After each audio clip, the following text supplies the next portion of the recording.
ভারতের এই মেয়েটি পার্কে দাঁড়িয়ে অভিনয়ের প্র্যাকটিস করছিল।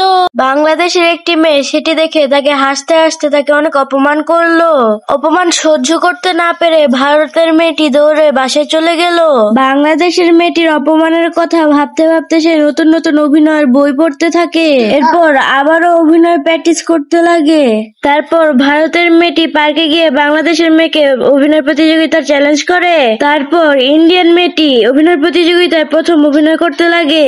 সেই অভিনয় দেখে ইন্ডিয়ার মানুষ বলতে থাকে আমাদের মেয়ের অভিনয় বেশি সুন্দর। তারপর বাংলাদেশের মেয়েটি অভিনয় করতে লাগে, আর সেটা দেখে বাংলাদেশের মানুষ বলতে লাগে আমাদের মেয়ের অভিনয় বেশি সুন্দর। তাদের অভিনয় এত সুন্দর হয়েছে দেখে বিচারকরাও কনফিউজড হয়ে যায়। এখন বিজয়ী নির্বাচিত হবে তোমাদের মাধ্যমে। যদি মনে করো ইন্ডিয়ার মেয়ের অভিনয় বেশি সুন্দর হয়েছে তাহলে সাবস্ক্রাইব আর কমেন্টে লেখো ইন্ডিয়া। আর যদি মনে করো বাংলাদেশের মেয়ের অভিনয় বেশি সুন্দর হয়েছে তাহলে সাবস্ক্রাইব আর কমেন্টে লিখো বাংলাদেশ।